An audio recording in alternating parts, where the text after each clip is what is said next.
नमस्कार, SBT news में आपका स्वागत है। पेश है 26 मई बुधवार दोपहर 3:15 बजे राजस्थान जोधपुर बीकानेर की बड़ी खबरें। राजस्थान में बीते दिनों लगे सख्त लॉकडाउन और उसकी पालना का ही असर है कि राज्य में अब कोरोना संक्रमितों की संख्या में तेजी से कमी आने लगी है। इस सप्ताह कोरोना संक्रमितों की संख्या पिछले सप्ताह की तुलना में 104% कम है। वहीं ये भी कयास लगाए जा रहे हैं कि विशेषज्ञ जो कोरोना का पीक मई के आखिरी या जून के पहले सप्ताह में आना मान रहे थे, वो अब निकल गया है। 26 अप्रैल 12 मई के बीच कोरोना केसों की संख्या 16 से 18 हजार के बीच आ रही थी। 13 से 25 मई के बीच 5 गुना तक कम हो गई। राजस्थान में 8 जून तक रेड अलर्ट जन अनुशासन पखवाड़ा लागू है, जिसके तहत सार्वजनिक आयोजनों पर पूर्णतः प्रतिबंध है। इसके बाद भी लापरवाह लोग बड़े आयोजन कर रहे हैं। ऐसा ही मामला राजसमंद के रेल मगरा में सामने आया, जहां कोलपुरा गांव के मोहन जाट की बेटी की शादी में 1000 लोगों के खाने का आयोजन किया जा रहा था। जिला प्रशासन की कार्यवाही देख वहां मौजूद टेंट कर्मी मौके से भाग गए। वहीं उपखंड अधिकारी ने आयोजनकर्ता मोहनलाल के खिलाफ 1 लाख रुपए का जुर्माना लगाकर मौके पर ही वसूल किया। अजमेर स्थित जेएलएन अस्पताल में एक ऑक्सीजन सिलेंडर की औसतन करीब 1.25 घंटा चलना चाहिए था, लेकिन वो महज 45 मिनट में खाली हो रहा था। जेएलएन में मरीजों की क्षमता से अधिक ऑक्सीजन सिलेंडर की खपत होने के कारण मंगलवार को नसीराबाद छावनी से सेना के विशेषज्ञों की टीम जांच करने ऑक्सीजन प्लांट पहुंची। यहां शुरुआती जांच में ही कई खामियां मिली थी। उदयपुर में भाजपा देहात जिलाध्यक्ष भंवर सिंह पंवार ने कहा कि कोरोना टेस्टिंग कम कर मरीज घटा रहे हैं, जबकि गांव में स्थितियां विकट है। पंवार ने एक बयान में कहा कि गांव में स्वास्थ्यकर्मी का टोटा है और जो है उनके पास पल्स ऑक्सीमीटर से लेकर थर्मल गन तक नहीं है। फिर घर घर सर्वे कैसे हो रहा है?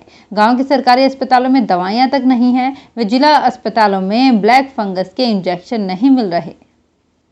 कोरोना काल में अधिकांश गतिविधियां लॉकडाउन के कारण बंद हैं। युवाओं का रोजगार भी प्रभावित हुआ है। ऐसे में युवा खाने की होम डिलीवरी का कार्य कर रहे हैं। इसको लेकर युवाओं में खासा उत्साह है। लॉकडाउन के कारण इस कार्य में नए लोग भी बड़ी तादाद में जुड़े हैं। खास बात यह है कि लॉकडाउन में नौकरी जाने के बाद बड़ी संख्या में लोग होम डिलीवरी सर्विस से जुड़े हैं। इनमें कोई पहले प्राइवेट जॉब करता था या किसी का खुद का काम था। The central organisation of oil industry and trade ने सरकार को सुझाव दिया है कि सरकार को सरसों एवं तेल पर लागू जीएसटी समाप्त कर देना चाहिए। ऐसा करने से किसान एवं उपभोक्ता दोनों को ही फायदा मिलेगा।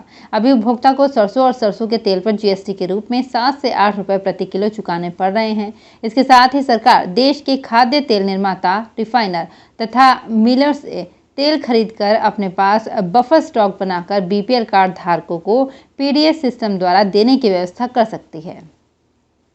जोधपुर जिले की डेचू पुलिस ने पाली जिला कलेक्टर की आईडी से बस का फर्जी पास बनाने वाले 2 आरोपियों बस ड्राइवर सलीम व तेजाराम जाट को गिरफ्तार किया है। पुलिस अधीक्षक अनिल कयाल ने बताया कि दोनों आरोपी पाली जिला कलेक्टर की आईडी से बस का फर्जी पास बनाकर पाली से जैसलमेर के बीच बस चला रहे थे। पुलिस ने बस भी जब्त कर ली है।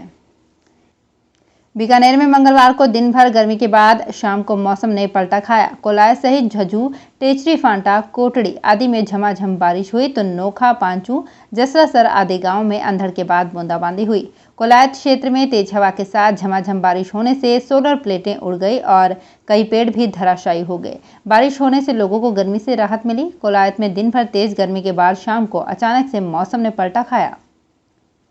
कोरोना गाइडलाइन की पालना के लिए पिछले लंबे समय से भीषण गर्मी में नाकों और चौराहों पर तैनात पुलिस कर्मियों के लिए भामाशाह व समाज सेवी लगातार ठंडी छाछ, पानी, आइसक्रीम आदि की व्यवस्था कर रहे हैं। बुधवार को कुछ समाज सेवियों ने नई सड़क चौराहा पर तैनात पुलिस कर्मियों को ठंडा मिल्क रोज पिलाया। बीकानेर में म्यूकोरमाइकोसिस या ब्लैक फंगस का प्रकोप लगातार गहराता नजर आ रहा है। पीबीएम हॉस्पिटल में इस बीमारी के लिए आरक्षित पी वार्ड भर गया है। यहां 15 रोगी भर्ती हो चुके हैं, जिनमें से 7 में बीमारी की पुष्टि हुई है। बाकी सभी की जांच रिपोर्ट आना बाकी है। इसके साथ ही आसपास के कई जिलों से लगातार रोगियों के फोन आ रहे हैं। केंद्रीय जल शक्ति मंत्री गजेंद्र सिंह शेखावत व जोधपुर नगर निगम महापौर दक्षिण वनीता सेठ ने कोविड वैक्सीनेशन के लिए ऑटो डिसेबल व विशेष सिरिंज बनाने वाली इस्कॉन सर्जिकल लिमिटेड का दौरा किया। शेखावत ने फैक्ट्री विजिट के दौरान सिरिंज उत्पादन की संपूर्ण प्रक्रिया को देख विभिन्न बिंदुओं व उत्पादन क्षमता पर चर्चा की। बीकानेर के 3 उपखंड मुख्यालयों सहित 4 जगह ऑक्सीजन जनरेशन प्लांट बनेंगे। इसके लिए सरकार ने 5 करोड़ 10 लाख रुपए मंजूर किए हैं। जल्द काम शुरू करने की हिदायत देने के साथ ही इसके लिए नोडल एजेंसी के रूप में नेशनल हेल्थ मिशन को अधिकृत किया गया है। जिन 4 जगह प्लांट लगेंगे उनमें नोखा, श्री डूंगरगढ़, खाजूवाला और नापासर शामिल हैं। जोधपुर रेल मंडल पर कोरोना की संभावित तीसरी लहर का सामना करने के लिए आवश्यकताओं और प्रबंधन पर चर्चा के लिए वेबिनार आयोजित की गई। वेबिनार में मंडल रेल प्रबंधक गीतिका पांडे ने रेलवे अस्पताल तथा मंडल की अन्य सभी हेल्थ यूनिट में उपलब्ध चिकित्सा व्यवस्थाओं की समीक्षा की। बीकानेर में 1.5 साल के बच्चे में म्यूकरमाइकोसिस यानी ब्लैक फंगस की पुष्टि हुई है। पीबीएम हॉस्पिटल में भर्ती ये बच्चा एक्यूट लिम्फोब्लास्टिक ल्यूकेमिया से पीड़ित है, जो एक तरह का ब्लड कैंसर है। 7 दिन से भर्ती बच्चे के नाक के नीचे कालापन देख डॉक्टरों ने जांच कराई तो ब्लैक फंगस की पुष्टि हुई। बच्चे को कैंसर वार्ड से ब्लैक फंगस वार्ड में शिफ्ट करने के साथ ही एम्फोटेरिसिन बी इंजेक्शन शुरू किया गया। डॉक्टरों का कहना है कि एमआरआई करवाकर ये पता लगाएंगे कि फंगस कितनी गहराई तक पैठ कर चुका है। राज्य सरकार की ओर से नए आदेश लागू होने के बाद नगर निगम आयुक्त उत्तर रोहिताश तोमर ने इंदिरा रसोई का आकस्मिक निरीक्षण किया और व्यवस्थाओं का जायजा लिया। उन्होंने सभी इंदिरा रसोई संचालकों को निर्देश दिए कि यहां आकर भोजन करने वालों से किसी भी प्रकार का शुल्क नहीं लिया जाए और उन्हें यहां ससम्मान बिठाकर भोजन कराया जाए। तो फिलहाल इस बुलेटिन में इतना ही, फिर हाजिर होंगे कुछ और बड़ी खबरों के साथ। एसबीटी न्यूज के और भी वीडियोस को देखने के लिए हमारे चैनल को सब्सक्राइब करें और नोटिफिकेशन पाने के लिए बेल आइकन को प्रेस करें।